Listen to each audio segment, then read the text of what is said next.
Cham, are you ready? Are you able to proceed?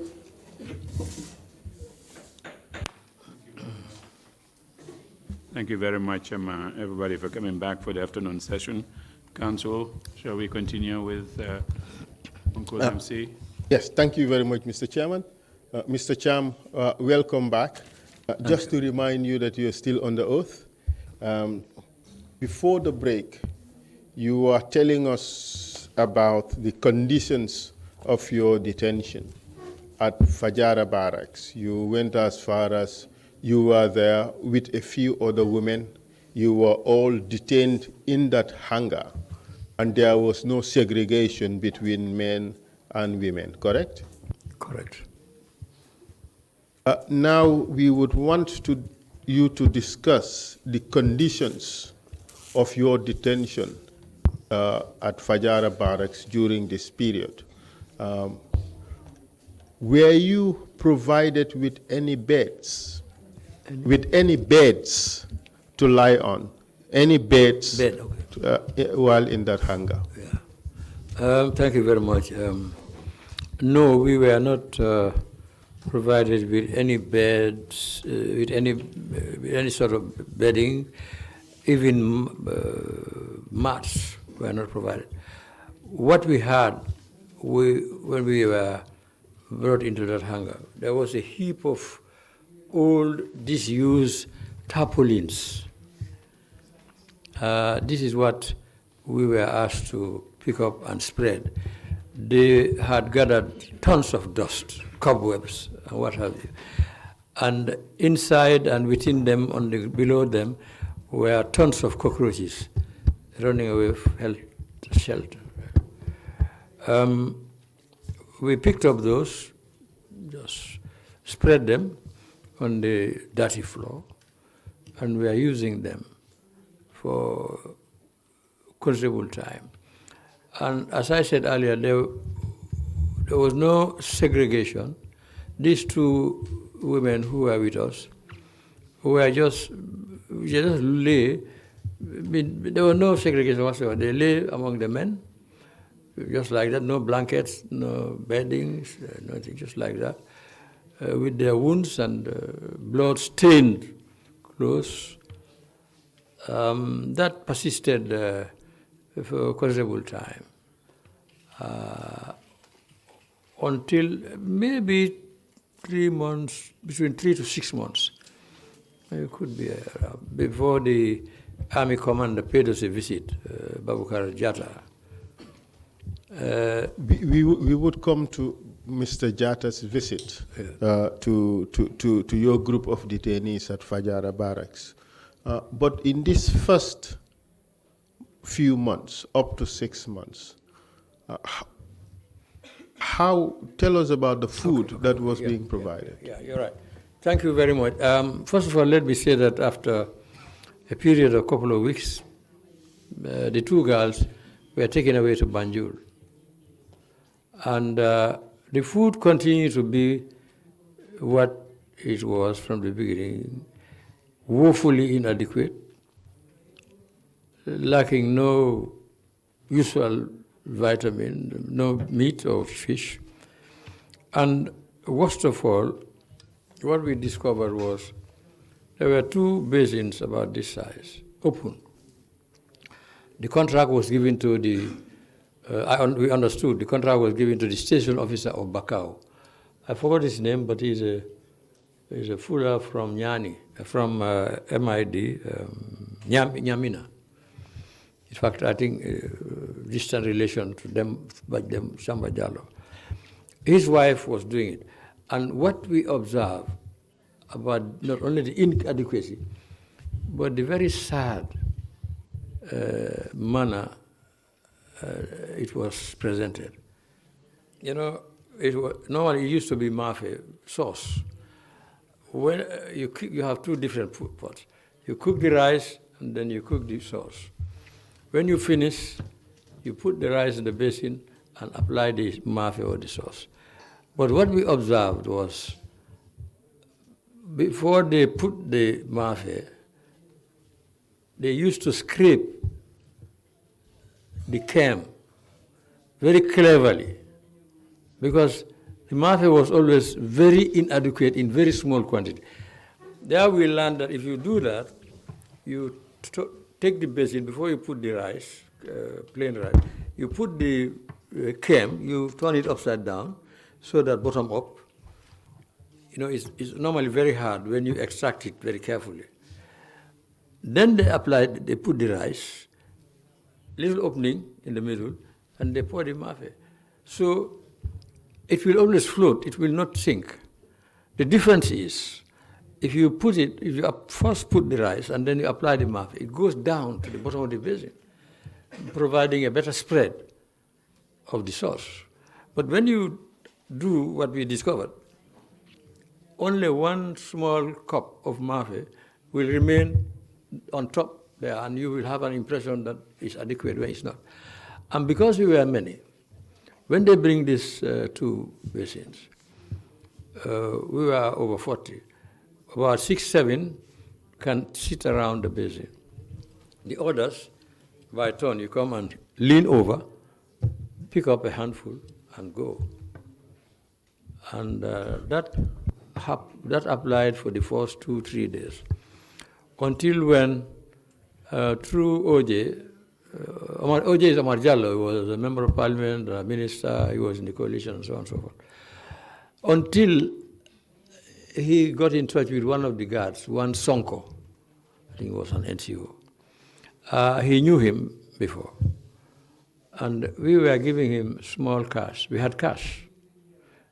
Don't ask me how we got it, but we used to have little money. And he used to buy us get a serve and sometimes later on sardines. And above all, that liquid Chinese, the little bottle, very effective for mosquito repellent.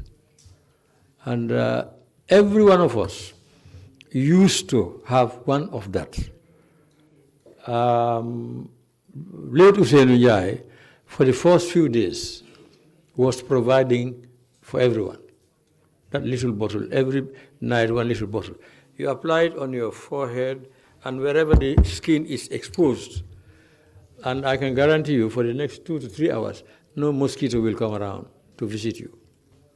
So Usainu was provided. Later, myself, OJ, we chipped in. But at the beginning, Usainu had little more money before the game was understood by most of us. And he was providing not only getasaf, but sardine and akara, bread, drinking water in small bottles, not this type at that time, but the other ones. And now, later on, as I say, three of us chipped in. And we were in that situation. And also, the beating and torture ceased. So the main difficulty we had was we don't go out, except in the morning once. The toilets were located near the entrance at the guard room for the soldiers. These were the toilets we were using. For urinals, just 20 meters outside the hangar, there was this makeshift urinal. This is where we used to go. But for actual toilet, you had to be marched to near the gate at the guard room. The toilet was there, and there used to be long queues, and it's allowed once a day. How about at night? What happened at night? At night, for 4 to 6 months, you don't go. You have to manage and go before dusk. Otherwise, you had it. And I am telling you. Otherwise what? Otherwise, you have a problem. And I am saying there had been several instances where detainees did what they had to do in the hangar, in the eastern side, because we were lying from almost the middle to the western side. The slightly greater part, or 50% of the was unoccupied. And they will go, if it is urine, they will urinate in that pit for mechanical use. I have explained that earlier, or if I don't, let me explain. That when it was used as a garage, in those days we didn't have this winch or ramps where a vehicle can go up so that they can service under the machine. What they used to do in those days everywhere is to dig a pit about 4 feet 6 to 5 feet deep, stretching about 2.5 meters. Maybe 1 meter will be used as a step to go down. The other will be to allow maneuver under the vehicle. And when it was disused, or no longer in use, over the years, rainwater filled the pit. And most of the detainees, for passing water, used to go there and urinate there. And the mosquitoes, that will disturb the mosquitoes' rest. And that, you have a swarm attack. Because normally, they go and bite. I think they do it in shifts. But when somebody interferes with that water or a pebble, they all fly away. So that was terrible in itself. But for going to the toilet, defecation, that was terrible. There had been instances where for months, that was done around that area. Stinking, terrible. And you cannot stop them. When that sort of call of nature comes, you cannot. No, it was very bad. That situation persisted for months. How about shower? Were you allowed to shower? No, shower was not allowed. Shower started with me. I recognize some of my former inmates here.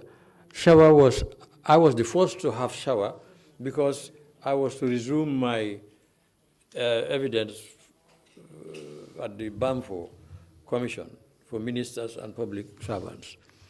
I was the first.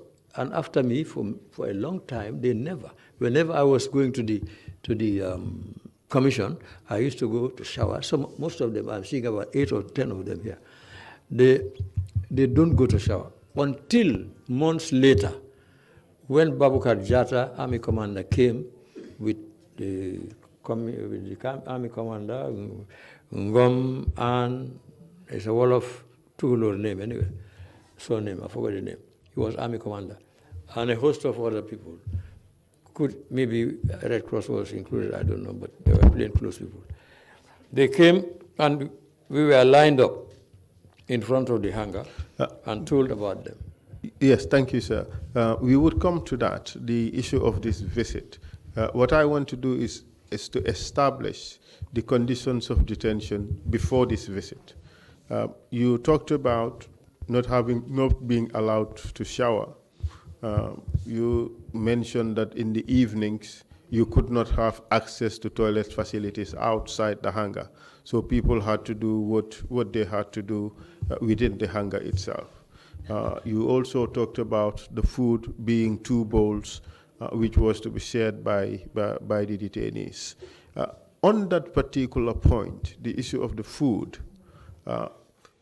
did all of you have to eat from those 2 bowls? Yeah, the entire lot. That was what was meant for us. We were over 40, 44, 46, precisely. Yes, persisted for the period before Jata's visit. How many times were you provided with food in the day? Once a day.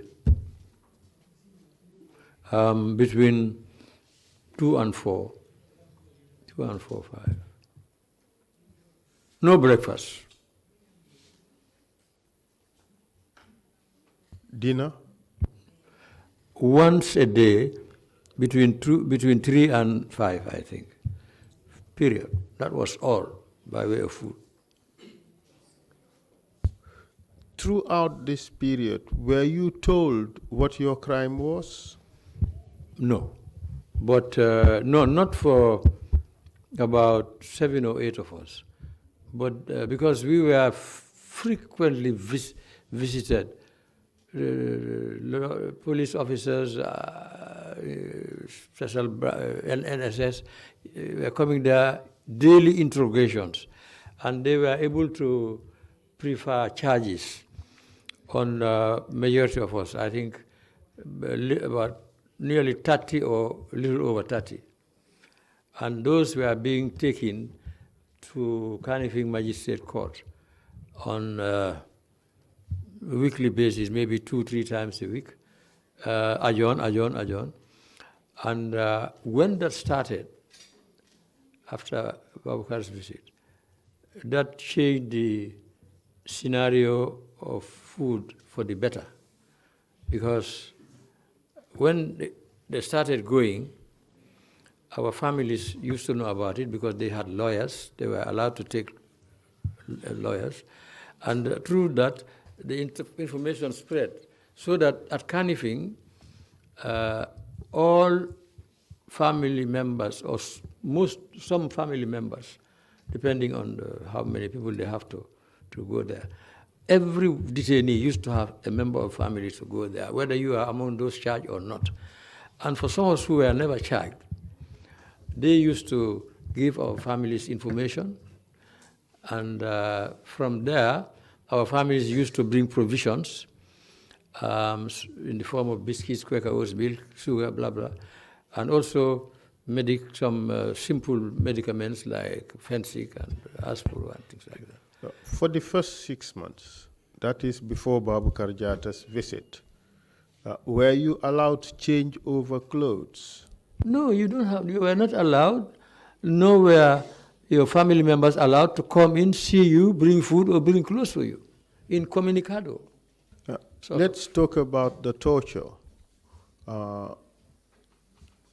You said you were tortured on the first day of arrival. Were you tortured again subsequently? Yes, I've said so.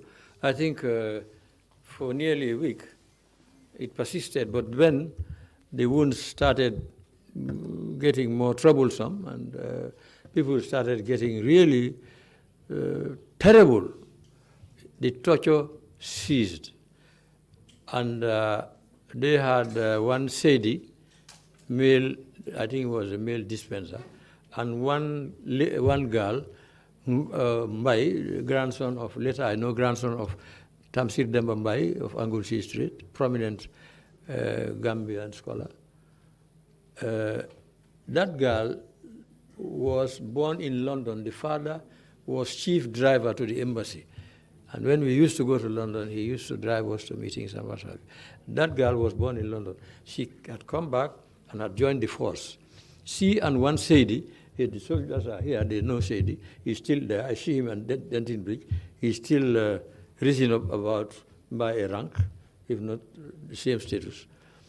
These two, when the torture ceased, the wounds were not well attended, they started coming in and doing dressings, giving painkillers and things like that. The torture, was it limited to only the male detainees? Was? I want to know whether the torture was limited only to the male detainees. No, widespread, general. No. In fact, I would say the women, really, to my mind, because of our physical makeup and our physical biology, were received the most. Because helpless woman, days, months, not enough food, no shower, terrible condition, very weak. You have this manner of people coming, kicking you and beating you, and they don't care when you turn. If they stamp here, you turn, they kick your bottom, you turn, they kick your stomach, anything. Oh, they were doing terrible things, honestly. Terrible things. And we all suffered, but I would say maybe that's one of the reasons why they took the girls away to Banjul. They suffer, I would say they suffered most. You said the situation changed after 6 months when Babukar Jatta visited. How about the torture? Did it persist from day one until Babukar Jatta's visit? It had lessened a lot, because you torture somebody if you think he has capacity to take any more torture without killing him or totally incapacitating him. Somebody is groaning with pain, his legs and anywhere, come wounded in the head. Some of them are here. I can call their names. You know, what injuries they sustain. You can see them. So it lessened, not because I would not attribute it to sympathy, or to, no, it's because it was the borderline. You either kill or you minimize torture because there's no more capacity. During this period of detention, did you have an occasion to see any members of the junta? Did you see any members of the junta during this period? Yes. No. Until we saw them, we always see them passing to the guard room and to the main barracks. In and out. The distance from us was about 25 meters. You will hear, they will hear us talking and we hear them talking. But they don't come there. They don't pass. Particularly Peter. Never. And I knew him very well. Lived in my premises for years. Free of charge. You indicated earlier that you saw Edwards twice. Yeah, one at the barracks, the other at the supermarket, Kairaba supermarket. Yes. At the barracks, did you have the chance to talk to him when you saw him? Greetings. Did he greet you back? Oh, yes. You know, we go in and out of the toilet in groups at the guard room, you know, one after the other. And I think it must have been on our way from Oto. He was on the road to the guard room, coming from the barracks. And obviously, proximity and acquaintance dictates that some word of compliment somehow must pass through. So he greeted, responded. But he did not specifically come to visit us. As far as you know, did he know that at that time you were under detention? Oh, he knew. Every one of them knew. They gave the orders. His boss gave the orders. He was number 3, I think. Sana was there. They are number 2, I think. Oh, yes, all of them knew. By that time, they were putting it in the papers. By the 3rd or so month, the Gambians knew where we were. Did it surprise you that after everything you had done for him and his family, he did not intervene? Certainly, it was more than surprise. Because I, as a person, as a human being, not even being a benefactor, I don't think even an ordinary casual relationship or even somebody you don't know in that sort of plight, I think human nature dictates that courtesy, if not sympathy, should apply when you meet. You told the commission that the situation changed somewhat after Babukar Jatta's visit, the army commander at the time. Can you tell us about that visit? Yes. One morning, because while we were in the hangar, the sliding doors closed. And one morning, by around 10 a.m. or so, they opened the doors, and we saw a group of people, and they asked us all to come out. We came out, and they asked us to fall in 2 lines. We did that, and Mr. Ngom Oan, the army commander, introduced the army chief and some of his entourage, and said they had decided to come and visit us. And then he gave the floor to Babukar Jatta, who addressed us, I must say politely, and told us that they have no idea of our crime. All they know that we have been brought there and sort of they are safeguarding or they are keeping watch over us so that we do not abscond.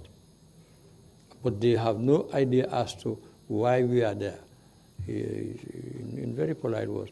In fact, he even referred to OJ. He said, My mother went to school, started school one day with OJ. OJ is my uncle. I mean, that's a fact. We were all assembled. He said, some kind words. He said, now he has come to see us and to ask whether we had any problem. He asked, he said, do you have a leader, a spokesman? They said, yes, Alaji MC is our leader and spokesman. So I addressed him. Maybe I was more angry and affected, and I was not mincing my words. Detainees will confirm that. Told him about the terrible food, inadequacy, bad, insufficient, the accommodation, useless, absolute, raw floor, filthy, deep, dirty tarpaulins, which we don't know what use they were for, piled up there in filth and dirt is what we spread for bedding. I told him about lack of toilet facilities, defecation in the hall there. Urination was from dusk to dawn. That was almost everybody. So you drink water. But defecation, several times, stinking. In fact, in the morning when the sliding doors are open, you have a fine sigh of fresh air. I told him about that. And finally, lack of visits and so on. Lawyers. Then I asked Raif to come forward, and I asked him he had an abaya. When they arrested him, he had just pyjama trousers over. He had an abaya over. You know, abaya, short sleeve. His chest was almost bare up to here. I asked him to raise his abaya. He raised it. And you can see the white skin. You can see the mark, the line from the heart to his leg exposed. Then I told Babukar, I said, this man, I believe, is the first open heart surgery in the Gambia, done in Lebanon. And since he came here, he had no access to his medicaments and medicines, which is very essential. He's living by God's grace, God knows how. In this condition, heart condition, members are there. I told him, this will be an additional mark, bad mark, in your legacy if he dies here. He examined, then he spoke to the army commander. They stood by, spoke about a minute or so, or less. And then he came back. He was just few yards away. He came by, he said, take notes. The man had a notebook. He said, when I leave, make sure that you get a medical officer to examine Raif. Raif at that juncture said, Dr. Cisse is my doctor. Since I came back from America, he's got my dossier, he's been attending to me. So he told the commander, take him to Dr. Cisse. And he told him, now with immediate effect, take over feeding. Let the army take over the feeding of the detainees. At this stage, when he said that, did you believe he had the authority to change your circumstance? I believe he had a bypass authority, because all along he was coming there, we were seeing him, he never spoke to us. You know, a question of that, it was dawning on him for the first time. So I believe that there was a bypass authority. Lu Festuru, agitation, talk in the whole country and even in Senegal was mounting. So I have no proof, but I am entitled to my opinion. Now, when he ordered that the army take over your feeding, was that done? When he ordered that the army take over your feeding, was that order implemented? Oh, yes. When he ordered that Mr. Diab be taken to hospital or to see a doctor, was that done? Immediately after his departure. So it therefore means to say, from what you're saying, that Mr. Jatta had the authority to change things for you. That was my belief. Because he knew he visited the camp every morning we see him, but he never visited us. From that day, he started passing by to see us every morning when he is in the country. And when he's traveling, he used to come and tell us. So for all this period that you were there,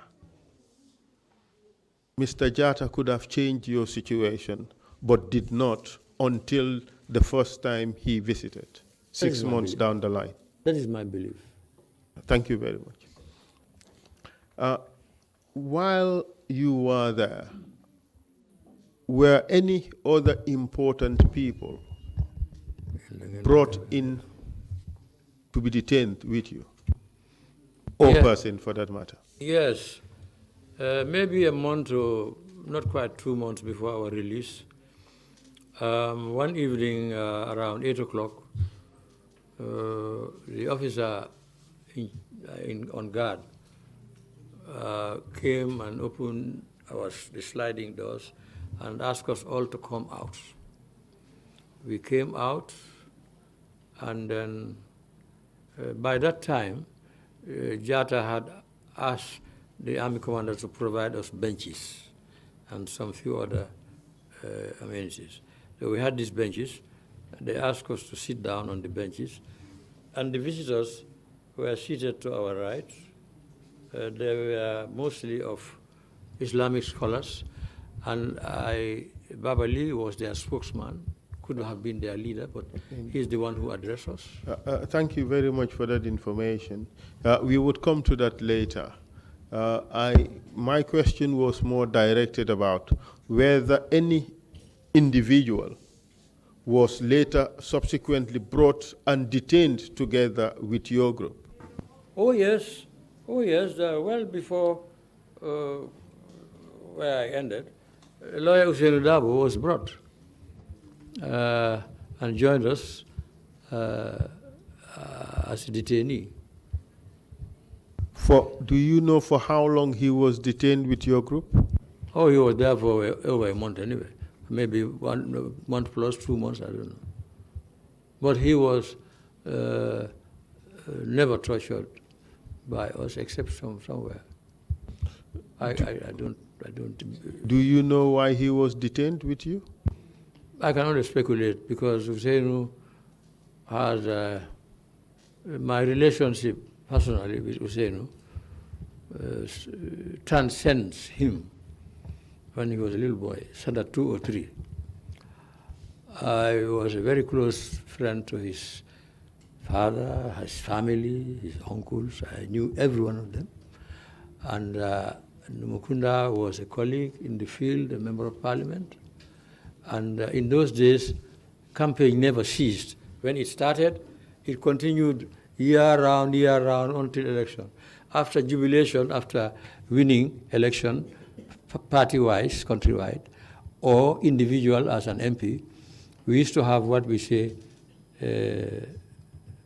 processions, for want of better words. They were coined in the provinces, not by any educated man. So you will have, after election, you'll have 1 month going around your constituency, thanking them. If you have lost, you will take lesser time and selected places and periods to go around to those you think supported you, and also to thank them, although you have not won. That was custom. Now, but for the United Party, because we wanted to come back to government, for the 10 years I was there, after election, we go round until another election. We just give ourselves about a month rest, and afterwards, we had Land Rover, escort, bodyguard, party stalwarts, powerful youths in another Land Rover, and we keep going round and campaigning. So that relationship Hussein found, or was very little maybe even to notice, but he knew about it. And that continued throughout his school days, his studies, his return, So that since he returned, I have always had a case one way or the other because I don't take everything. Not criminal. Debts, trespasses, and have you. Right now I have some. And since Usainu came back, Usainu has always taken all my cases that is known to the courts, is known to my family and friends. So that when my family reported to him that they have not seen me for 2 days, we had a way of communicating through notes. I've told you, OJ introduced, with OJ, lots of things were possible because he knew the place more than we knew, and he knew the people. So through him, we were able to pass notes. And when Hussein knew that, he was going all over the place, looking for us to police station, attorney general, blah, blah. We used to have these feedbacks. They caught him. And we had another gentleman here, Ablai Conte, who was former finance minister, foreign minister, Sierra Leone, vice president. Now he is in Belize, occupying a very senior executive position. He was my friend when we were ministers of finance together in our respective countries. Now, he too was very much moved by this incident and contacted my family, ready to help. He was kicked out, 24 hours notice. And Hussein was brought to join us in detention. My belief is that that was necessary for the junta to perpetuate their unlawful hold on us, do what they wanted, terrorize and terrify the population. Here is OJ, very popular in Serekunda, very wanted to that. Nothing happened. MC Cham, Hitler, blah, blah, blah, held, nothing. Usainu Njai, son of Modu Musa, that, nothing. So that simple psychology dictates that that was enough material substance to terrorize ordinary people. As you know, in society you have ordinary, you have ordinary, simple minds, ordinary minds, and greater minds. So I am saying it was intended for the simple and ordinary minds, and it works. In your statement in paragraph 31, you had this to say, and I will read it out. I believe the reason for our arrest was to terrify and intimidate the public, in that all three of us, myself, OJ, and Hussein Njai, have performed well in our respective avocations to the extent, I would say, we gained the admiration and respect of many of the citizenry, including the top, so that it would render us totally helpless, would have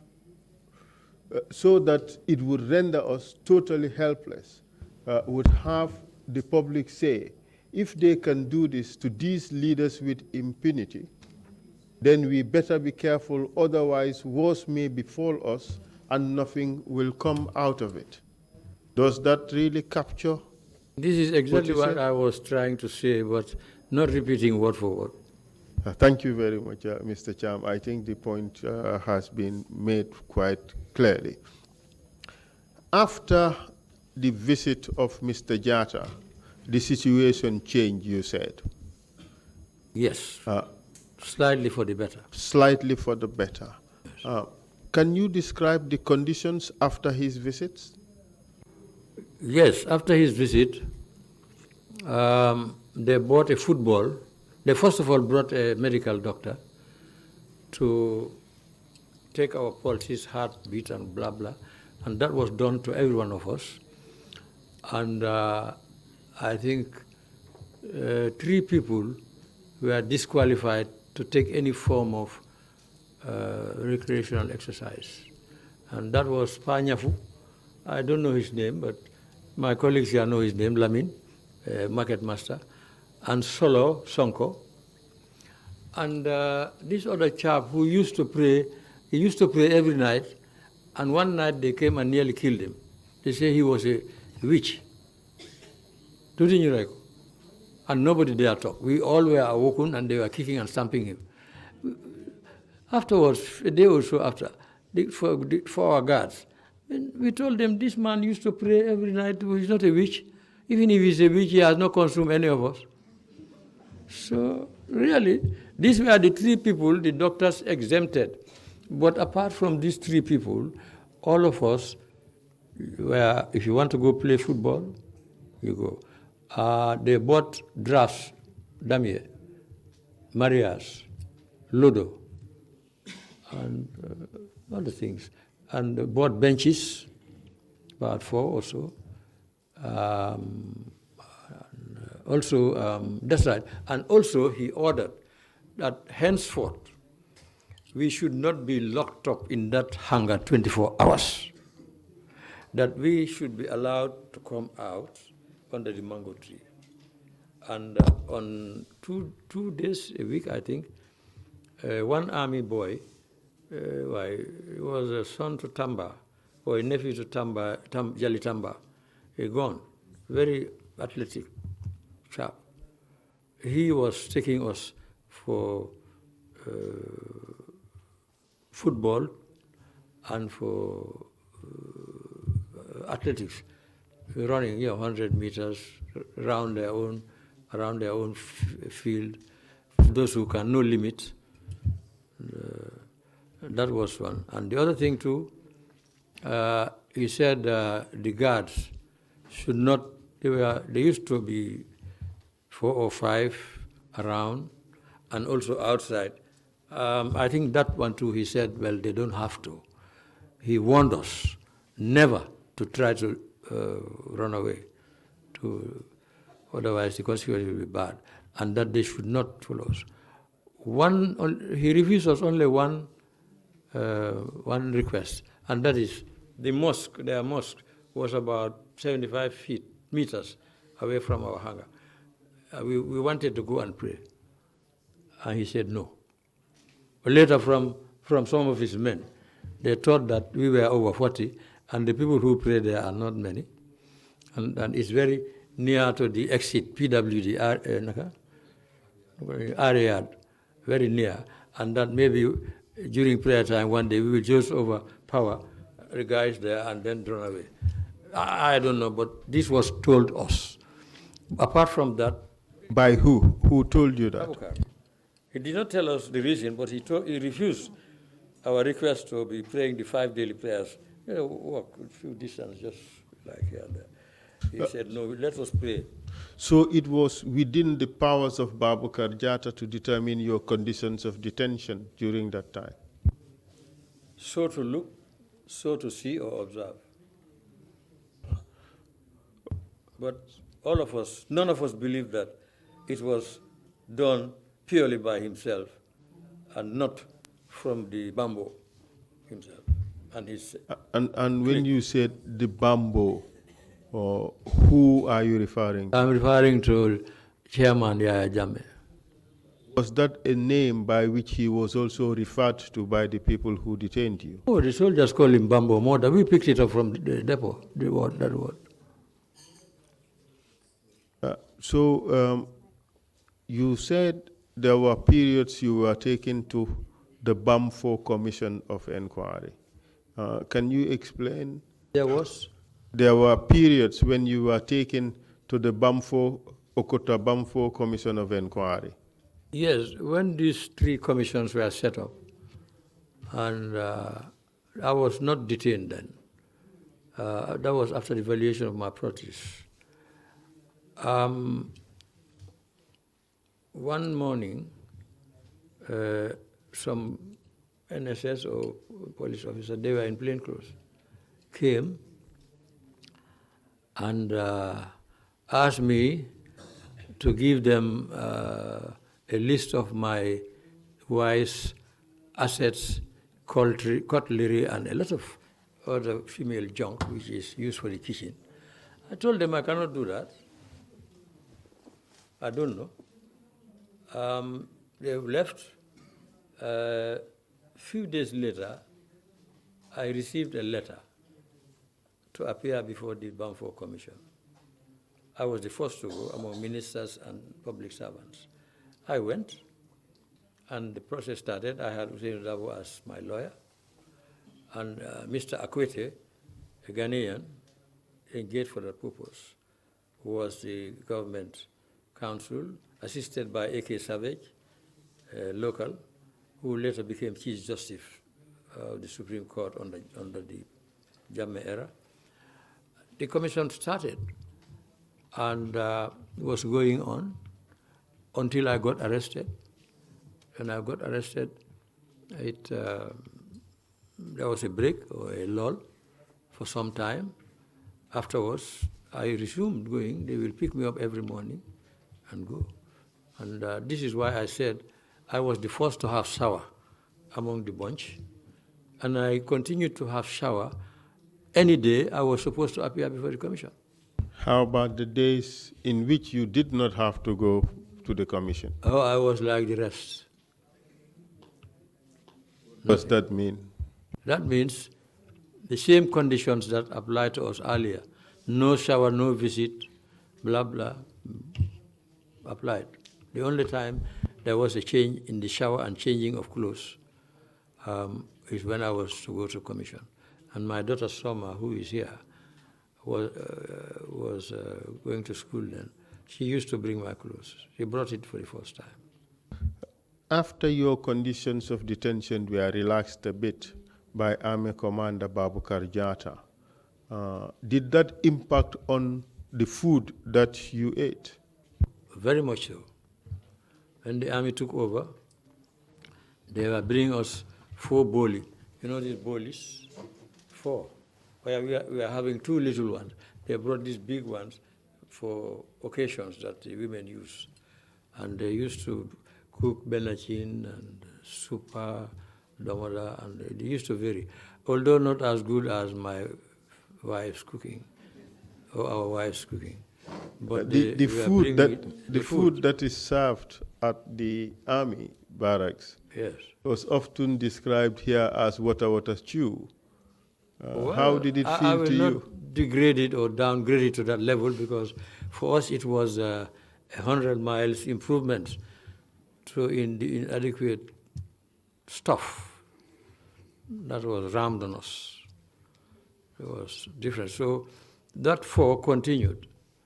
And he said he was going to visit us every time he came. And for 2 days or so, when he came, he called me and we go and stand aside, ask few questions. And Who are you referring to as he? Babukar Jata, Army Commander. On the 2nd day, I think, I told him, look, when you come here again, I want you to allow me to invite OJ and late Hussein Njai, because we are together, and I don't know what is going to come out of this. I don't want tomorrow for them to say, Sunyu MC regular don't gis. So I invited OJ and Hussein, and my colleagues can bear me out. From that day until we left, any day he came, we used to go and talk to him. And what we used to talk to him was conditions. But I must say, apart from the conditions that were originally offered, there was no improvement whatsoever on the other demands, such as the bedding, visits, lawyers, family. You told us earlier that at some point, Imam Babali arrived there with a delegation and you were taken out of the hangar. Can you tell us more about that? Yes. One evening around 8 o'clock or a little after, we were already locked up in the hangar. The hangar was open and the guard in command asked us all to come out. We did. By then we had these benches and asked us to be seated. And we saw a group of people. The light was not very good. They lit the garage light, so it became bright. And I recognized Baba Lee and I think Muntaga Fai and some people, even if I don't know their name, but they are Islamic scholars. And then Baba Lee, after Fatiha, Baba Lee took us through the journey of his emissary. He said they were sent to come and talk to us, that we are responsible people, elders. He heaped a lot of good words on us as good citizens, and that this thing, unfortunate, has happened.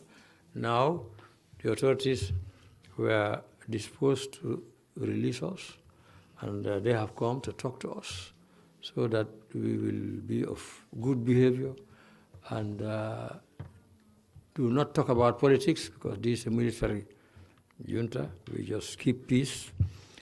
When he finished, I was responding, and I said, first of all, I would want to know what an offense or crime is.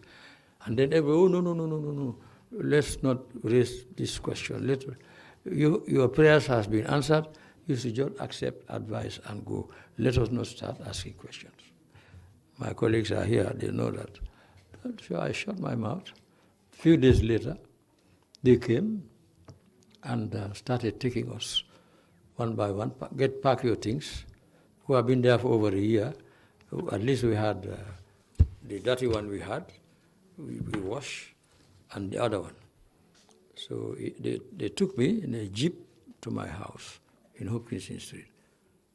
And from that time, they never visited me again till much later, 2006. Were you ever told the reasons for your detention?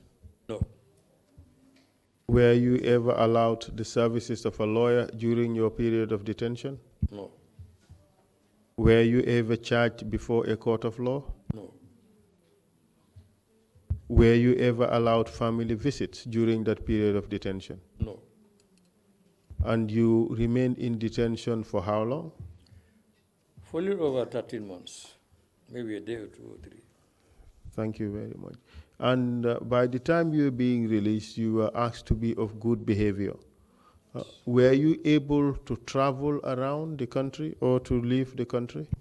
No, I was banned from day one, even before the series of my detention began. I was banned and by order communicated to me by officials, military, that I should not go outside 12 miles radius from Banjul, that is Serekunda Bakau. So my movements were restricted, and I think about less than a couple of months after my release or so, one of my children, Mansour, in the United States, was graduating university, and himself sent me an invitation letter. Visa was not a problem.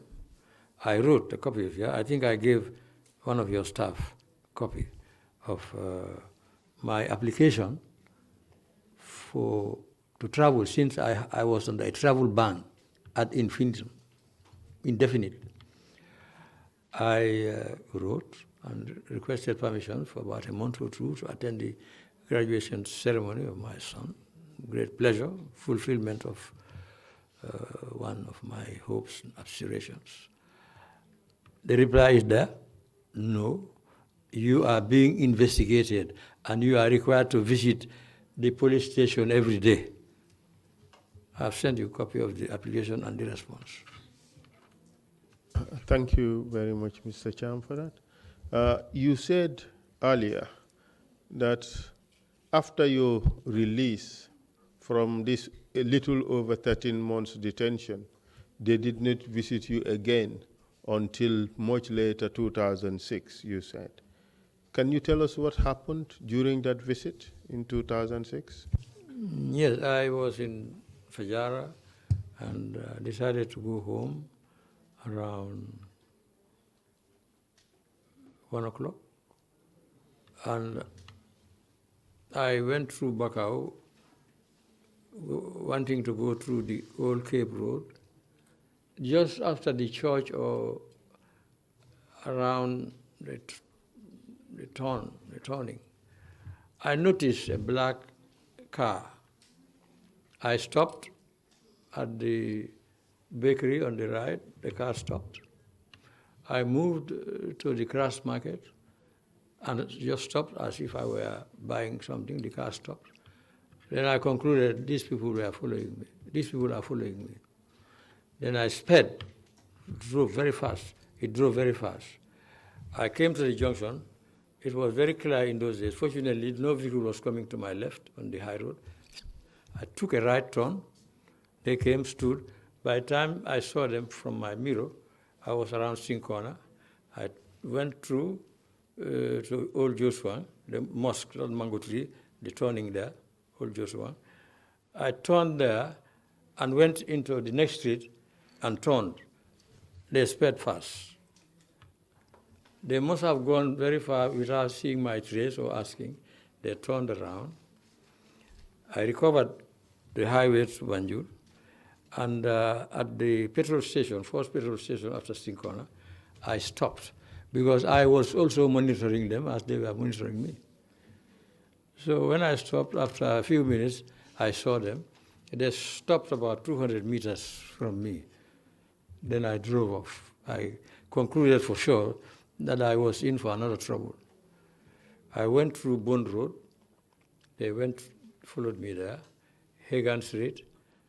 By the time they turned to Hagan Street, I turned into William Street, came back to Hagan, saw them taking a turn at Anglesey. I drove up to Picton or Nelson Mandela. I turned, came back, went through Hagan, Hill Street, and passed my compound, because my compound is at the dead end, Hill Street and Hopkinson, both two compounds. I passed Hopkinson into the dead end of Hill Street. They came, and I went up. They didn't see me. Went up to my second wife. They had stopped, and I opened the door top and leaned over. They didn't see me. And I heard one of them saying, Mundi, where is he? One of them said, Harama said, Kornabi. He turned and said, Filagare. Then I came out and started eating my lunch. A minute or so later, I heard footsteps. Two soldiers armed and one NIA came up, plain clothes. Later I knew he was from NIA. Came up, knocked, I opened. I said, Uncle MC, he knew me, I don't know him. I said, you are under arrest. Can you accompany us to the police station? I said, would you allow me to finish my lunch? Then one of the soldiers said, no. He said, ask him. He said, calm down. Let him finish his lunch. You said they were armed. What were they armed with? AK. What is AK? 47, a rifle. 3 of them were standing on the Hill Street part, the section, with their AK-47, not pointing, but they held them like this. Did you recognize any one of them? No, I wouldn't know them. Do you know any names? No, those who came for me, I don't know. Okay. I don't, and my daughter too, who was accompanying me later, we don't know them. So they allowed me finish my lunch. I went over to my other flat and had a few things, which I left, and came back and joined them. They sandwiched me in the vehicle in front. It was a Jeep or Land Rover, I think. And the others were in a pickup. And we drove. Fortunately, my daughter, Nene, was around. He followed us through Lasowaf, through the arch, into NIA, and they dropped the guy in the plain clothes, turned around through the Gambia High School. They stopped somewhere and asked me to ask my daughter to go away. And I think they accosted her. I said no, I may have to give certain things to her. They drove a bit, I think, near Tonasi, railway seat, and they stopped. What do you want? I said, I have my keys, I have my telephone. So they stopped. I called Nene, handed over my keys and certain telephone and things that I didn't want to take to detention or to jail. And they asked Nene to go. Nene did not. We drove a few, about 100 meters. They stopped, and one of them came to Nene and said, "Your father said you go back." I never said that. It was when I came out, Nene told me this. I said that was a lie. But Nene insisted. It was on the highway, he had done nothing. Until we got to the prison, they turned into prison. Then I can see Nene took a turn also and went back to Banjul. They took me to the office, I don't know how they call it, searched me. Few belongings I had, they kept, took and put in an envelope, and took me to number one. Number one what? I think number one wing of the maximum security. And I was put in room with cell number 4. And Did you find any people there at the security wing? yes. Did you find any other detainees there at the security wing? Oh yes, they were there, but immediately on arrival and detained, I could not know because these are steel doors. There is a small opening about 5 inches by 6 inches at the top, where they come and peep to see whether you are in or what is happening, or whether if they call you, you also come and peep. And when they bring food and things like that. So I wouldn't know, but afterwards, I knew who they were because in there, you are allowed about 15 minutes out of your cell to take a shower at 5 o'clock. Afterwards, you are locked up. Except early morning, if you want to go and empty your pill, night, sanitary. I have never done it. I always wait until 5 o'clock when I'm going for a shower. I took the small blue bucket, which was my toilet. I took it along. So then I noticed Lai Conte, the former NIA boss, Baji, one Marabu, who was a scholar to the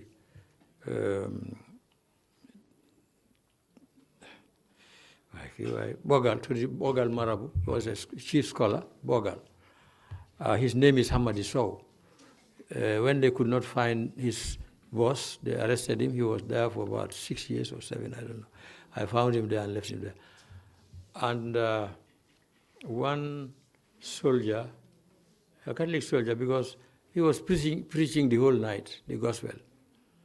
He died. And Mendy, I think, he was also a soldier, terribly treated. I think he was one of those who were trained in Turkey. His brother is married to Pensa Jara's daughter, opposite my residence in Hopkinton. And one Sonko who killed a Mauritanian in Allen Street near St. Mary's Church, not very far. There was a nurse shop. He came there one night, strangled the man, and the man died. He was serving long, and we had a life sentence. Yes, I think this is about, and murder. One boy, Elijah Sabilo's son, from his Kaulak wife called Murder. He must be around 50 years or so. He was also, I have known him because he was, when he was a young chap, he used to play with my children. He was a very troublesome man. He was in the general prison, committed crime. They brought him to maximum. And he kept his pill for 3 days. And in the morning when they come, check if you are all right, he poured it into the face of the guard. So things happen. These are the ones I know. Did you find a politician? Did you meet any politician at the maximum security prison? Yes, Sirif Diba came a few days after. Late Sirif Diba, speaker. His cell and my cell were back to back. Just like here, and there was a window with iron bars. Small window, about a foot. You said when you arrived, you were taken to the office and you were searched, and thereafter you were taken to your cell. At that point, were you told the reasons for your detention? No. Were you showed any warrant of arrest? No. Were you informed of any rights that you may have? No. During that period, were you allowed the services of a lawyer? No.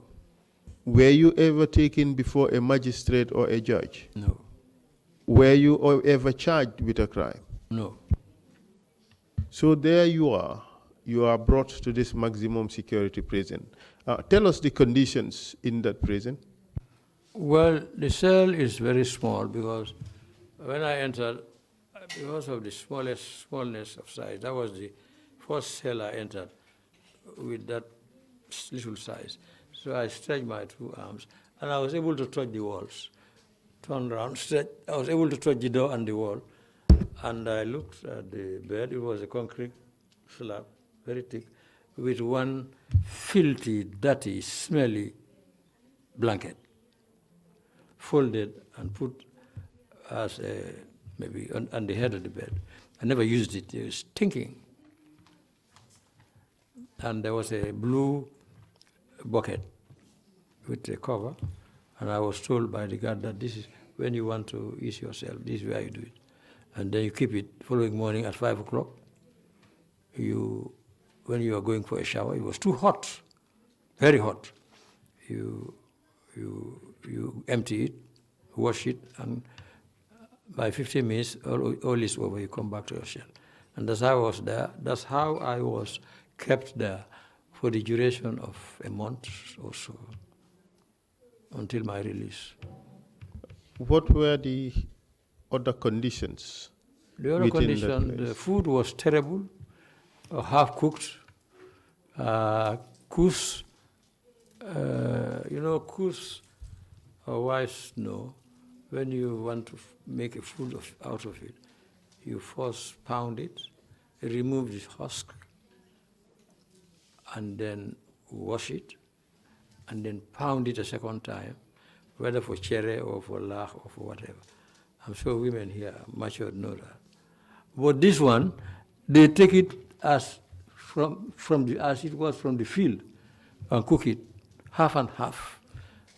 I have never been able to swallow one bit of it.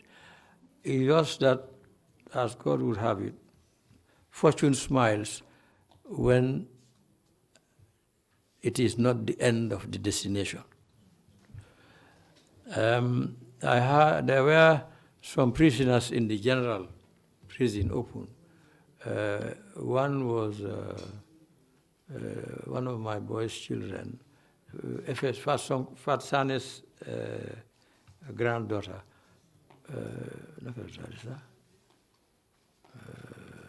Very popular boy, very nice. I forget some of these names sometimes. He knew me very well because his father was a very good footballer of Real Banjul when I was president of the Gambia Football Association. And his father was one of my boys. He lives in America now. Sirin Fai. Sirin Fai's son. Now, he used to send me food. Lai Conte also used to send me food because he used to send me and Lai Conte because Lai was also in the maximum security. But for them, they were much more comfortable. In fact, he bought televisions, two, one for maximum security, which we never enjoy because the location of it is such that when you are locked up in your cell, you will not be able to see it. The one in the open was the one they were enjoying. And he and two others sent me Colgate soap and those sort of toilet things. I gave away a lot myself.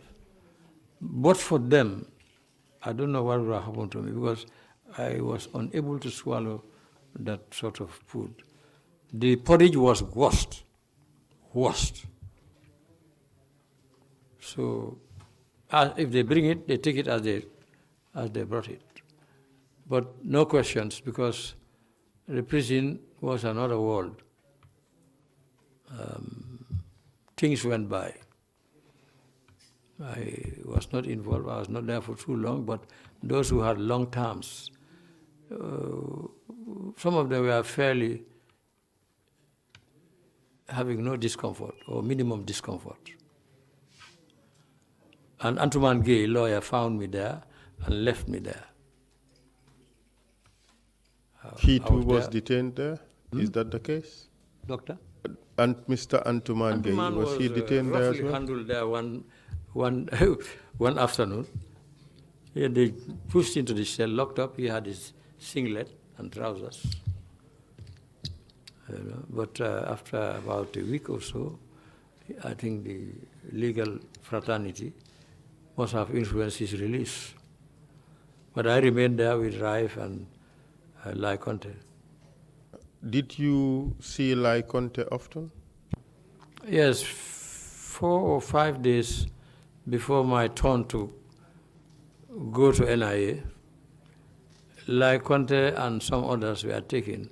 In Security 1, this is where they take people they want to treat terribly. They come for you around 1 a.m., knock at your cell and open it, because the lock is from outside. So they just knock to wake you up, and they open and say, out. About 5 days or so, 6, there was a knock on Lai's door. His door and my door were not quite adjacent. They were just like this. But I can see through, and he can see my door. And every morning, they start the shower from their end and pick up people as they go up to the washrooms, shower rooms. So every morning, when passing by, he'll come to my cell, Uncle Morning, and we chit-chat.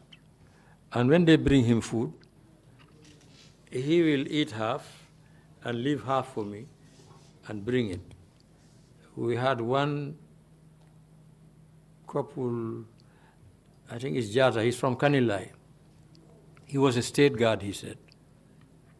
And they reported him, he told me, he told most of us, he reported that one of his adversaries reported him that he found him burying something at State House ground. He was malhandled, locked up for a lengthy sentence. But because of his experience, he and Onyeka, who is another Ghanaian convict, and Sonko, who was on life parole, and one Bambara man, I think he was in money doubling also. These 4, in security wing number 1, used to be allowed out at 7 a.m. and will be closed back to their cells, locked up by 8. So at 8 o'clock, they assist cleaning the yard and cleaning the shower rooms and toilets. In the process, they cultivated several friends, both within the establishment and the prison population.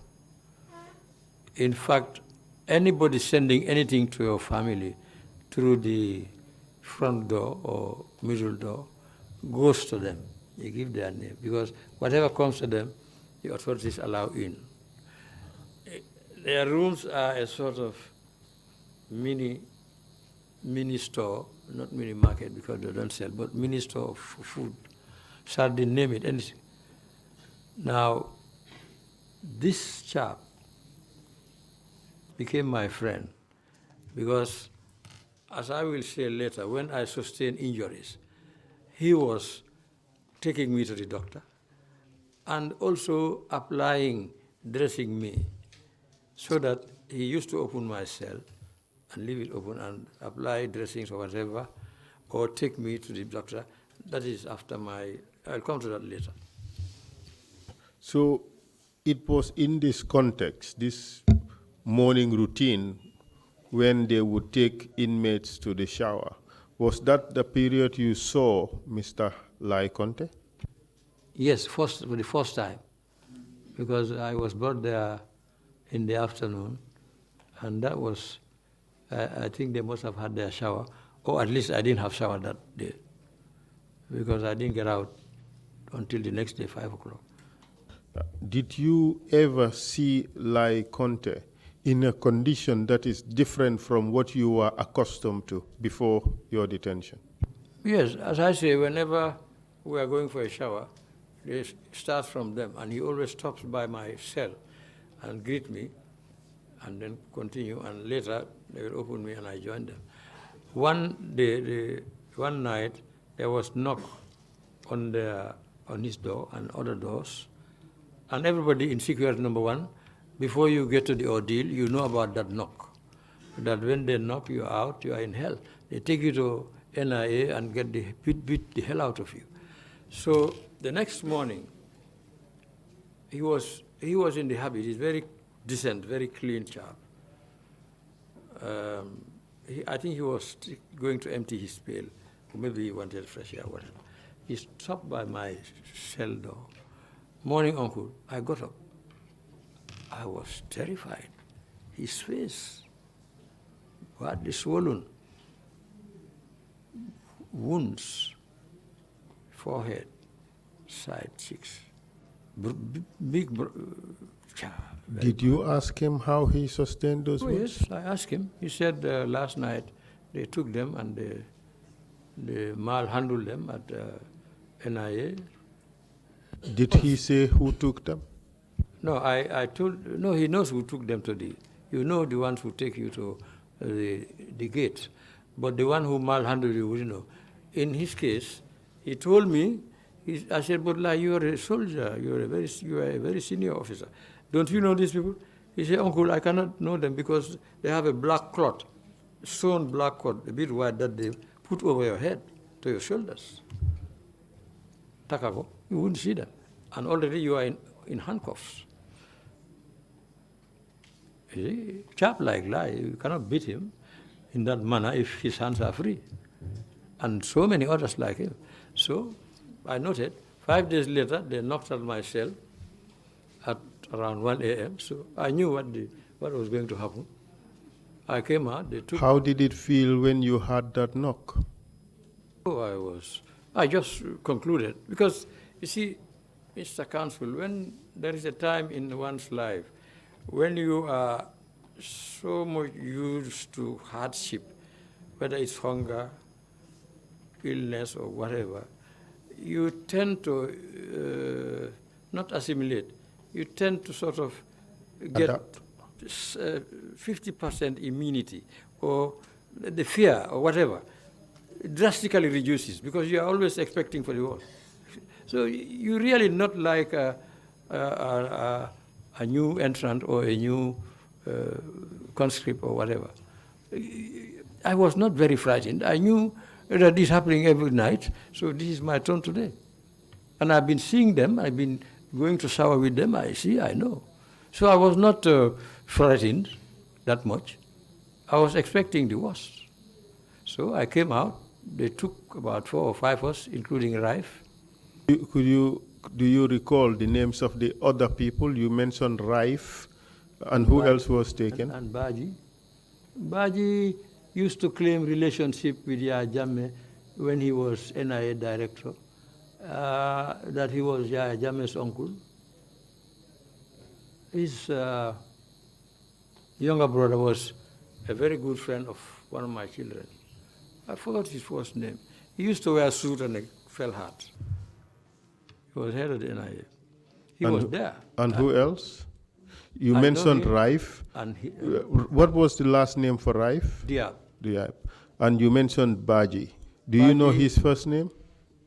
No, but I forgot, but I used to know. But you say he's a relation of Yaya Jammeh. That was what was said in the media, and whenever there was an occasion for them to interact. Who else? Well, I don't know the names of the others. I don't think I remember the names of the others. Mr. Chairman, we have 5 minutes to 4 p.m., but I just want to take an extra 10, 15 minutes to wrap it up with Mr. Cham. So, and then would give you time to ask a few questions. So 20, 30 minutes, we should be finished. Please continue, Counsel. Thank you very much.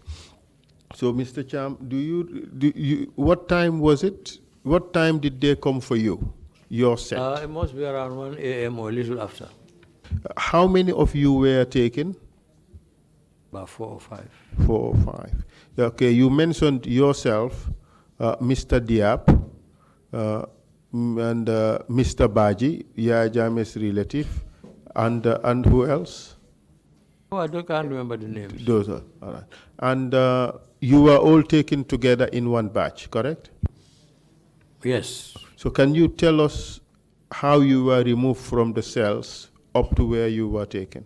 Well, just took us out, marched us to the office, guard room, they call it, near the gate, and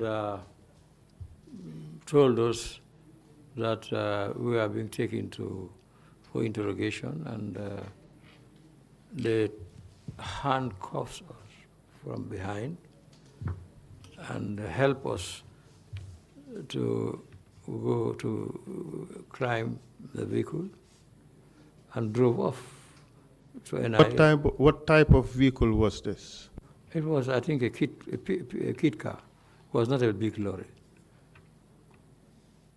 And where were you taken? We were taken to NIA headquarters after the arch. In Banjul, right? Yes. And what happened there? When we arrived at the stop point, we found many of them in a line, including their boss, Hari Sambu, at the time.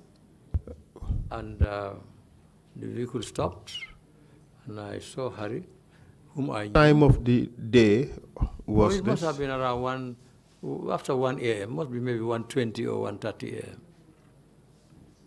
Very late at night? Yes, yes. So I recognized him among the lot. He was the only one I knew. Who was I that? recognized Hari Sambu. And what was his position at the time? He was head of the NIA. By head of the NIA, you mean he was Director General? Yes. Did you That was have a my- conversation with him? Yes, because I was like in Cloud Cuckoo Land. I called his name out. Said, Harry, what is all this about? He said, Uncle, don't worry, everything will be okay. And I saw him speeding, going away towards the offices. Then they asked us to come down. My friend, how can you ask me to come down when my hands are handcuffed from behind? Push. You mean they pushed you? Oh, yes, you tumble. And there was none of us who didn't have a bruise in his face and legs, hands. So you mean you were pushed off the vehicle? Yeah, because when they tell you, when you ask, come down, you cannot just be like any free man, unfettered, and just go down. No, because your hands are handcuffed from behind and you're on top of a kit car. You have to try and see how you can jump. But they will not allow that. You tumble over.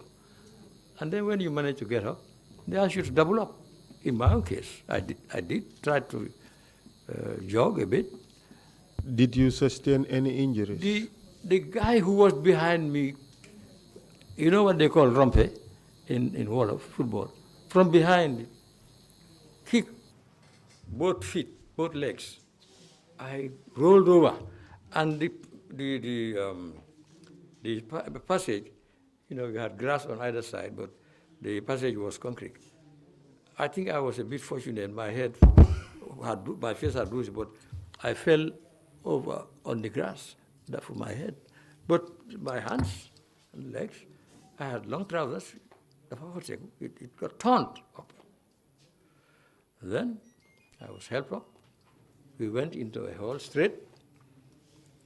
We found one lady there. Don't mention names. No, I'm sir. not mentioning. Don't mention any names. XYZ. Thank you. I will not mention name because Yes. I'm seeing some faces here and they're looking at me. Now, we found that lady there in a terribly severe condition of pain with another guy who was barely alive. Before we get to that guy, do you know what happened to that woman that you found there? That woman was naked, because if a woman is naked from the boobs or the nipple down, even if he has anything on top, he's naked, even a male. That woman, I thought, would never live, because what they did to her, they would not do to any man. Because when they handle women, from Kosotelo and this woman, from what I see, what they do to women, they don't do that to men. They don't get to that extent with men. That woman was beaten by rifle butt, rifle-inflicted injuries, shots over her head, and during the process, on a number of occasions, Raif was wounded. They kicked his head, and there was a big, this thing here, wound, forehead. He had no hair, by the way, and he's a Lebanese, white. He was handcuffed, but despite his pain, on few occasions. We would come to that. When you heard these cries from this woman, She was just few yards from me.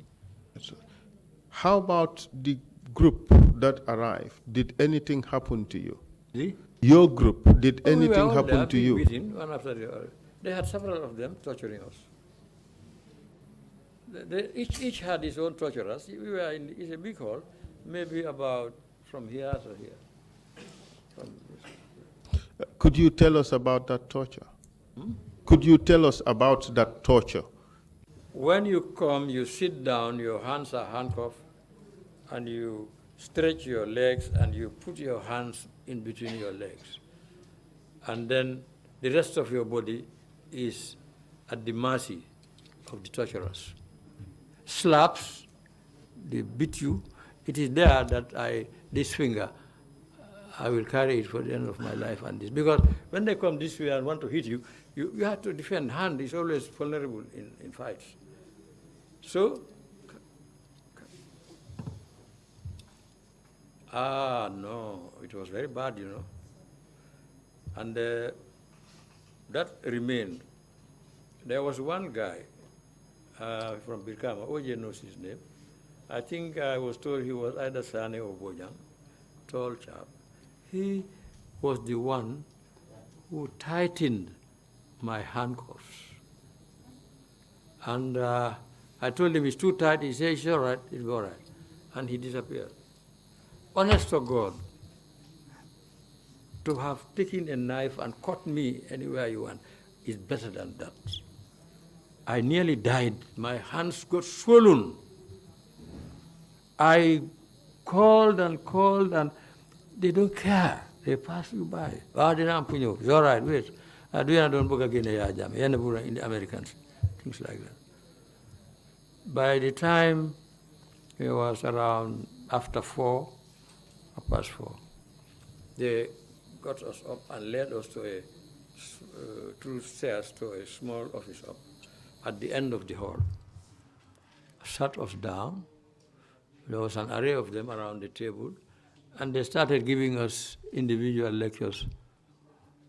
One can hardly know what they were saying. I told them, look, get the hell out of, they remove these things, or you want me to die, or take me, you know. They tried, it was difficult to get the key, because this was swollen. When you see me like this, you will not understand. If you had seen that, you will know. He removed it, swollen. I could not do anything with my hands. There, they advised us, nonsense talk. You've been there 30 years, this chap, and his people are not even here. They are not even here for even 10 years or 5 years. Before maybe you want to bring American blood. Nonsense talk that they have been saying since the time of the coup, that we had invited the Americans to come and remove them. Now, you recall the names of any of those individuals who tortured you? well, I have to check because I know this one. The ones who were kicking and beating me inflicted injuries on these little fingers. I don't know. I don't think I'll ever know them. They come and go, and I don't know them. And unfortunately for me, and fortunately for OJ, he was not there. He is the one we relied on so much to tell us the names of these people. And But how about those that sat you down and gave you that lecture about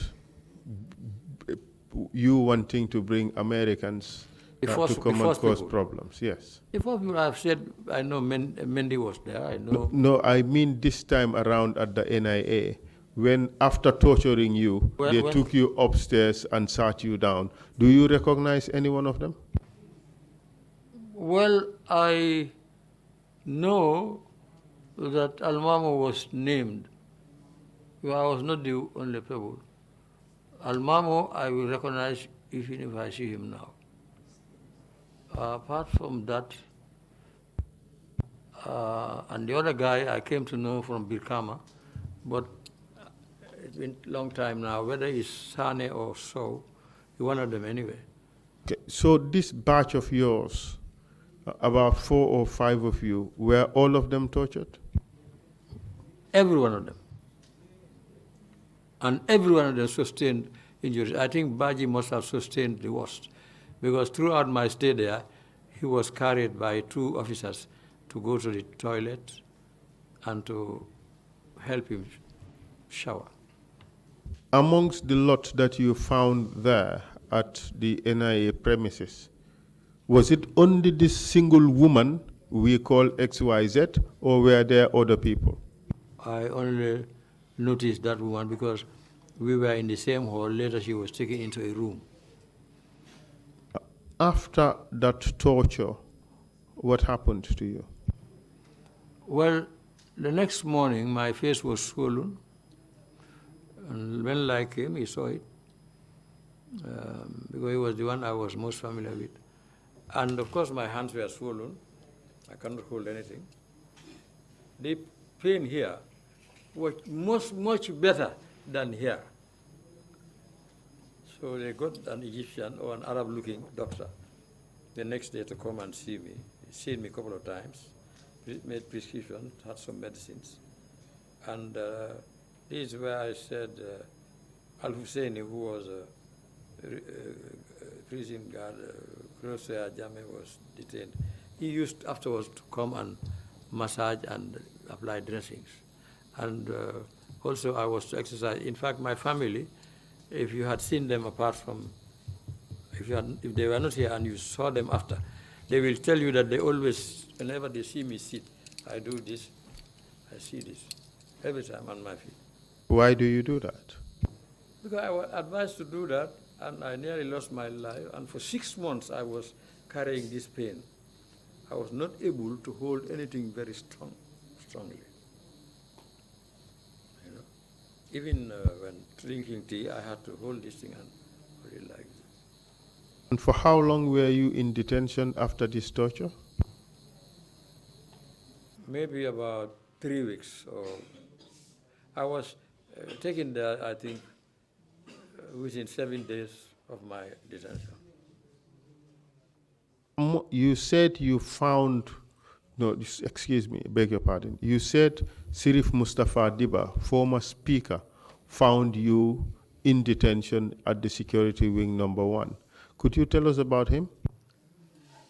Well, our cells were back to back, and one night there was severe torture of whoever was there. Later I knew it was him. Shouting, crying, howling. And I heard at one time, "You have broken my hand." The next morning when Al-Husseini came to dress me, I told him, who is next to me here? He said, it's the speaker, Sirif Diba. I said, what happened? He said, I don't know.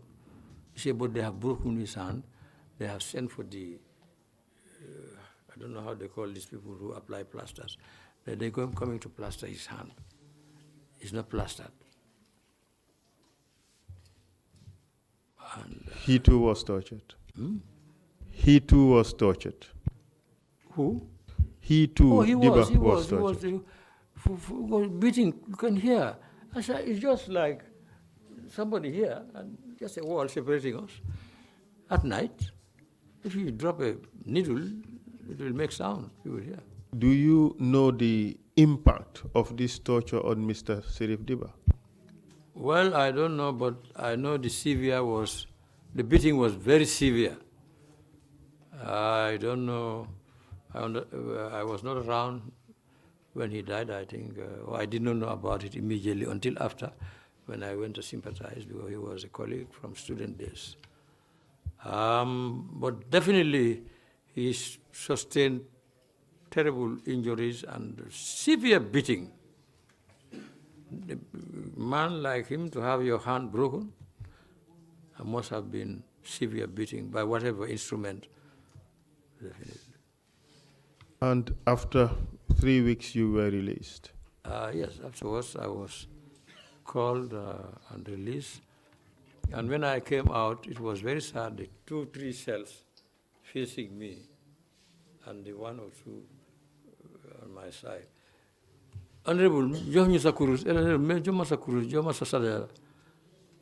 people were getting paranoid. My kurus and my sajal had nothing to do with my release. I'm a Muslim, I was having them well before that. But I gave them, and everything I had, I gave them. You released alone? Were you released alone or together with other with people? Raif. By Raif, you mean Raif Diab? Raif Diab. And who else? Only those 2 of us. Were you ever arrested again after that? No. Thank you very much, Mr. Cham, for answering my questions. I'll now ask the chairman and the commissioners to ask some questions, and thereafter we would give you an opportunity to say a few things to the Gambian people. Thank you very much, Mr. Cham. Mr. Chairman, over to you. Thank you very much. Thank you very much, Council, for that, and thank you, Uncle MC. I'm sorry that after decades of distinguished service to this country, this was what you met with from most vicious sadists that one can imagine. My apologies that you had this kind of treatment, and we hope the work of this commission would help in making recommendations on what to do to avoid this kind of situation ever rising in the Gambia. But it is a difficult situation that must be addressed. The mandate given to this commission, we want to thank you very much for agreeing to come and assist us in creating that historical record. So we'll bring about healing, bring about reconciliation. If members of the commission have any questions to ask my Uncle MC, please go ahead. If there are no questions, Council, you want to continue with the witness to? Yes. Thank you. Thank you very much, Mr. Chair. So we now give Mr. Cham. We now give you, Mr. Cham, the opportunity to say a few things that you want to say to the Gambian people. Thank you very much. I thank you very much, Mr. Chairman, Lead Council, Commissioners, and your aides. And thank the press in particular. Mr. Chairman, not only because I have gone through this sad and terrible ordeal with some of my countrymen, that I'm going to make the suggestions, proposals that you will be hearing. The fact is, these are attitudes, behaviors, comportments, cultural, social norms that should be applied to any society if that society is to prosper without these sorts of serious hiccups, especially from the quarter it came from. First of all, Mr. Chairman, I would like to emphasize the need for us as Gambians to have respect for one another, irrespective of race, color, or creed. Amongst all, this should exist with no borders whatsoever.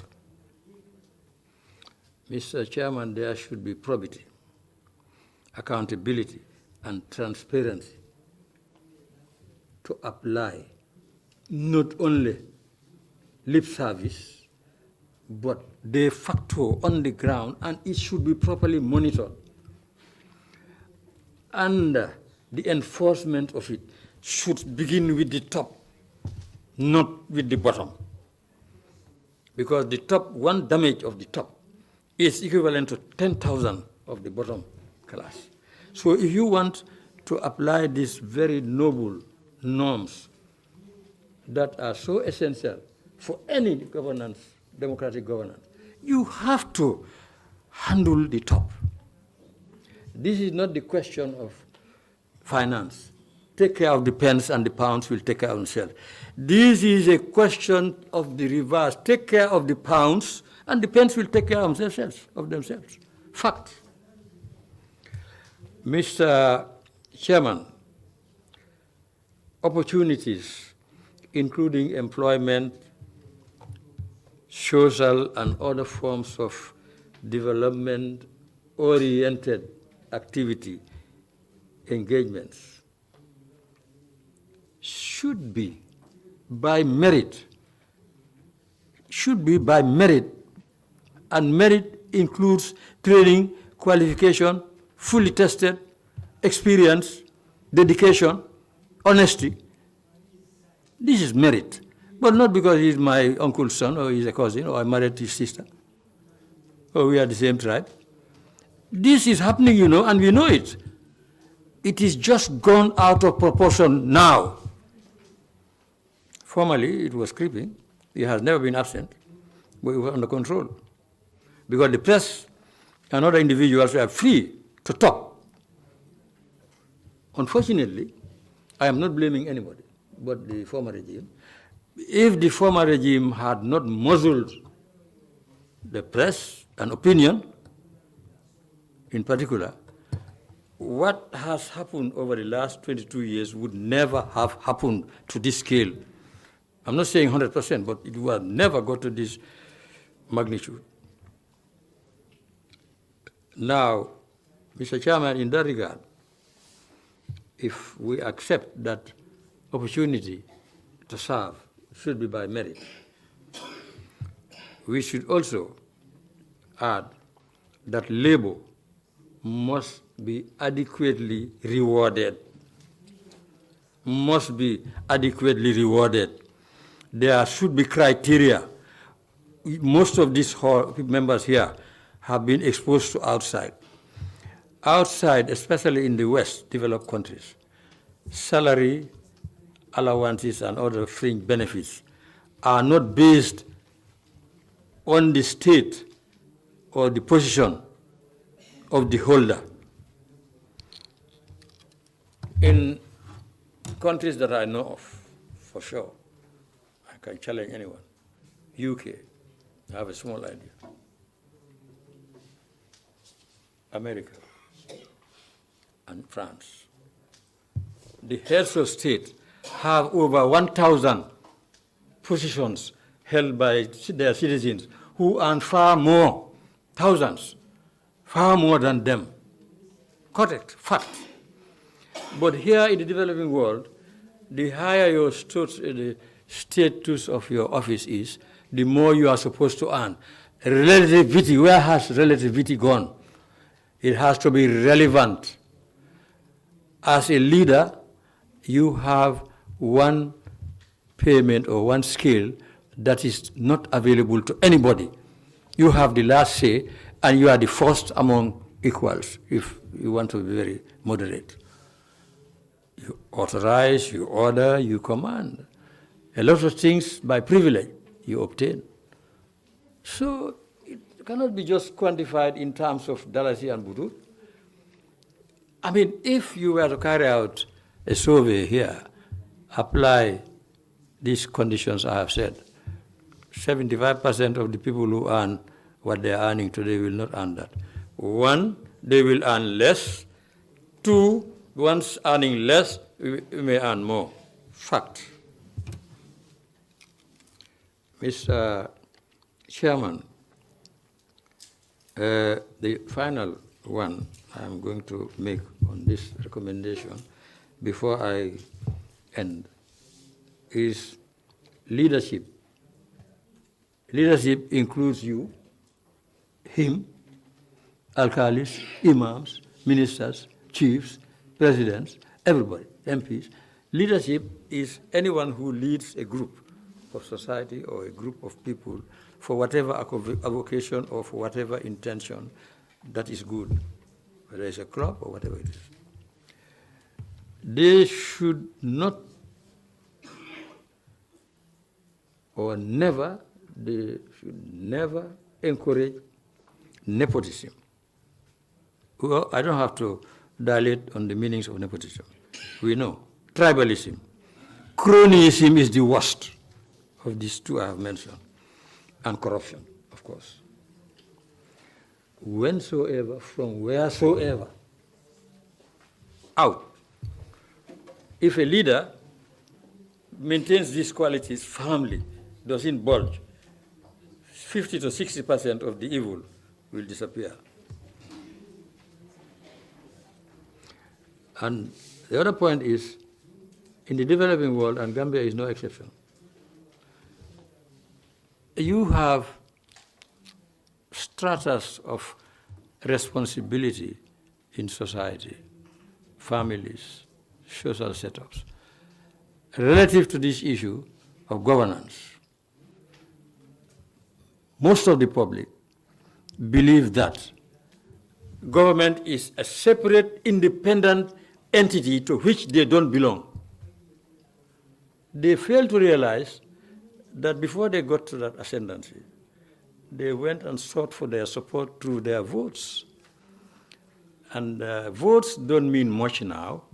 It's just a game. You go and get the marché, you go and buy lion and buy biscuit. No.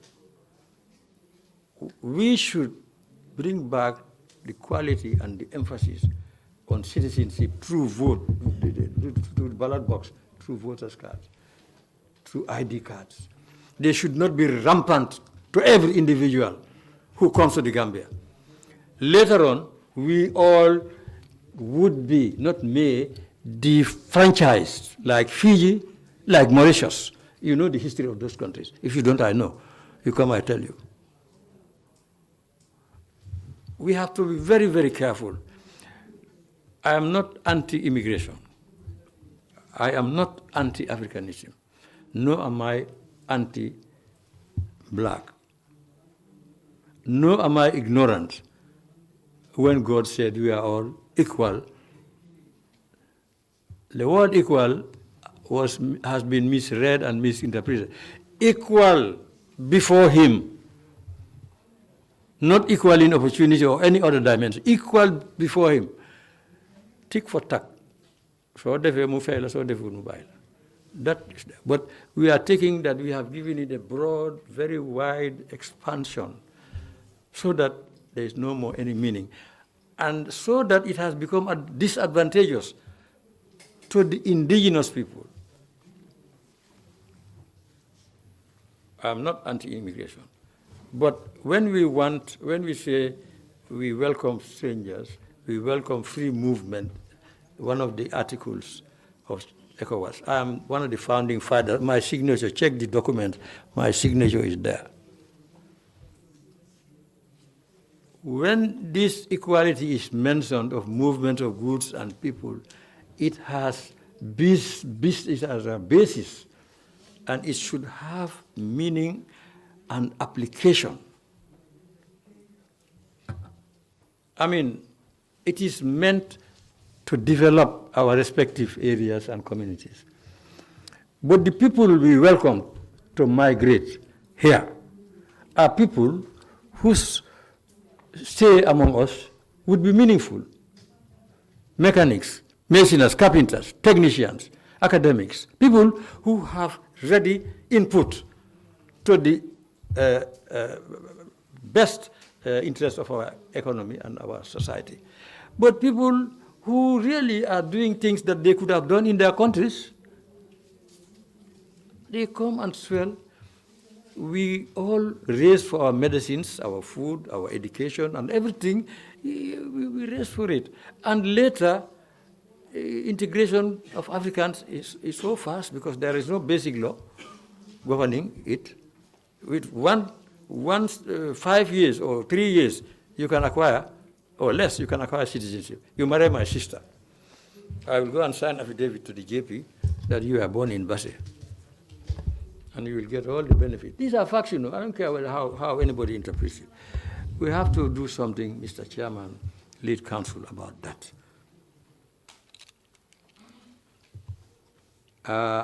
And I will go back to the origin of my statement, that is, the citizenry should not dislodge or dislocate themselves from government. It is our government. You go and see somebody littering the street, or breaking or writing on the walls of places, doing something to public property. Dusa boss bu buur la, mbeddi buur la, pompe buur la, kama buur la, lu nekk buur la. Who is buur? Buur is you, because you provide buur with his salary, with infrastructure, and buur goes to take loans, mortgages, and goes to beg charity in your name. Who will come here and become president and go and say, I want to buy, give me 5 million, I want to buy a building, a house in Basse? You go to hell. But you say, I want to provide a clinic for Manda Ikunda, I want to do this for this, do that. That is how you obtain loans, in the name of the people. You are servant of the people. So therefore, people should not disassociate themselves with you. They should be interested in your behavior, especially when it comes to the application of democratic governance. That must happen. And we should, also, authorities also should stop. When you go canvassing, you start telling people, I will bring this. You cannot bring anything. Who can bring things single-handedly? Who? You got it in the name of the country. That is why the presidency is always presidency. There's no privacy in the presidency. That's a fundamental principle, one of the fundamental principles of governance. Once president is president, sleeping, whatever, president, you have the voice of the people, the mandate of the people. So all your actions should be subject to checking and to discourse, to gossip, and to criticism. In fact, one wise man said once that criticism is the best form of education, because not only it provides you an alternative, but it will also highlight your pitfalls so that you will avoid them before going before the law or before being bolted out by the citizenry. So we should accommodate criticism, Mr. Cham. We should accommodate criticism. And this is where I start the beginning of the end. I wish to take this opportunity, first of all, to congratulate you on your fantastic array of commissioners.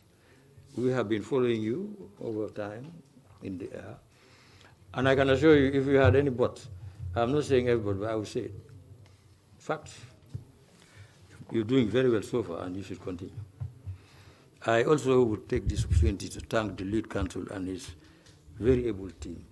Courteous, disciplined, simple. Since yesterday or the day before, I have been encountering some of their noble attitudes in terms of getting me familiarized with the procedure here, water, refreshments, seating, temperamental situations when you are a bit off. I mean, and they have manifested it. Excellent. I don't think anybody could have made a better selection. That's a fact. I'm not here subject to censor, so I'm not afraid of you to tell you what you want. You cannot censor me. I'm helping you to make findings, so I'm not afraid of you. I'm telling you, your good work here will echo throughout centuries in the annals of our history. This is the first. And make sure that the foundation is good, is strong, is fortified, so that recalcitrants cannot take advantage and hijack the good governance or behavior or democratic principle or social norms, good social norms of this country. And to the youths, I will emphasize this point. Our bygone dictator used to say, this wall, he borrowed it from somewhere, not fully understanding the meaning of the text. Today, tomorrow. Today, yesterday, today, tomorrow. But I'll tell them, what I'm telling them, is that a society without yesterday cannot stand. You have to learn by mistakes, by successes, by examples. You cannot lead from behind. Let them make sure that they have great regard and respect for leadership, our cultural norms and behavior. This everywhere in the world, especially cultural norms, everywhere in the world, it determines your attitude toward development, toward interaction, toward employment, toward every and any meaningful facet of life. If you lack these qualities, you will do very badly. And after you, others coming will also vilify you more than you vilified your predecessors. Without your predecessors and their actions and efforts and progress and development, you would not have been where you are today. I have earlier narrated, Mr. Chairman, what we inherited. Fact. Let somebody call me to debate anywhere. I will produce example. I was not a bystander or a witness. I was a participant. So I know what I am saying.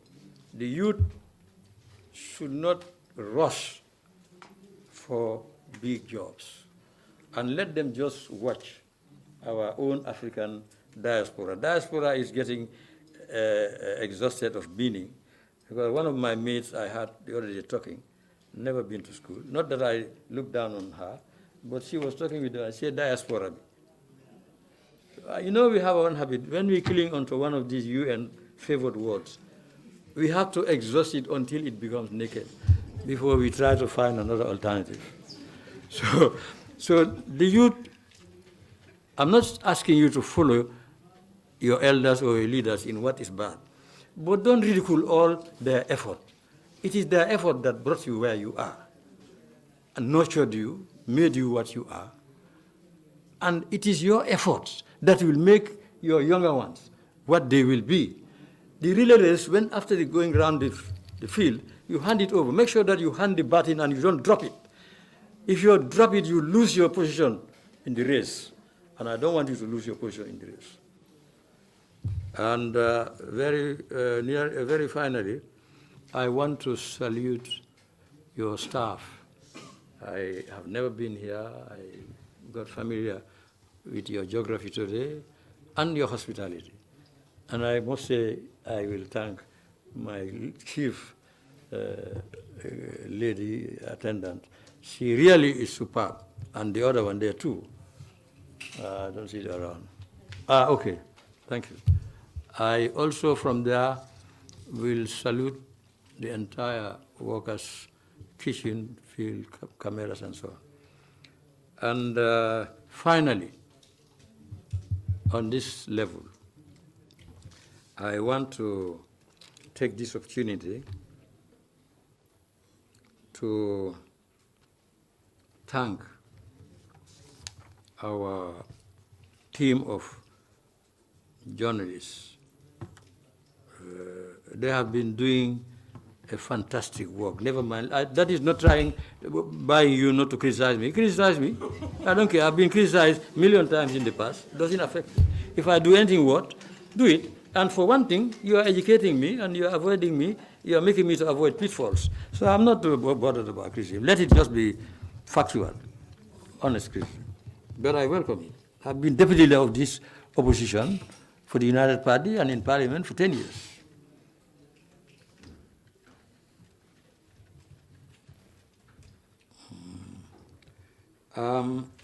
Our journalists, I have made a special note on them here.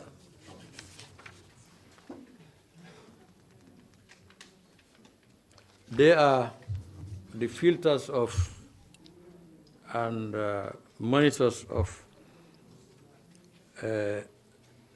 to society, statements made inside, outside by the authorities that be are not only filtered by them, but also monitored by them to the masses. That's a very important rule. Never forsake it, not for anything. One of your colleagues or two of your colleagues were killed in that effort. Today, they will live on forever, like soldiers who died in battlefield. I am one of those who hail your profession, respect your jobs, with the proviso that you don't do it honestly and properly and promptly. You don't have to wait for something to happen evil today and you report it next year. You are doing a noble job. Don't look for praises. And for money, I have never seen a very rich journalist, except these press owners who own the machinery, own everything, tycoons. But a journalist, a society without a proper journalist, proper information outlet, is doomed to fail or will never progress to the extent that it should. So I am appealing to you to continue to do what you are doing, no matter who is involved. Just make sure that you state the facts. With those words, Mr. Chairman, I am sorry and I take sincere apology for having taken so much of your time to shower you with my own ideas. Take them or leave them. I thank you very much. Thank you very much indeed, Uncle MC. We are the ones who should thank you for being very generous with your time to spend this much time with us here. And thank you again for the concluding remarks. I'm sure the wise words would guide us in the formulation of our recommendations to see this country go forward and never again allow dictatorship. Uncle, thank you very much for coming to us. You're very kind indeed. If there isn't anything from the council, tomorrow yes, just before we adjourn for the day, I just wish to ask that the protected information sheet that was used by the witness be admitted as Exhibit 0016. Request granted. Thank you very much, Mr. Chairman. If there are no other points to be made, we will adjourn for the day today and resume our hearings tomorrow morning at 10 o'clock. Thank you again very much, Uncle MC. Meeting is adjourned.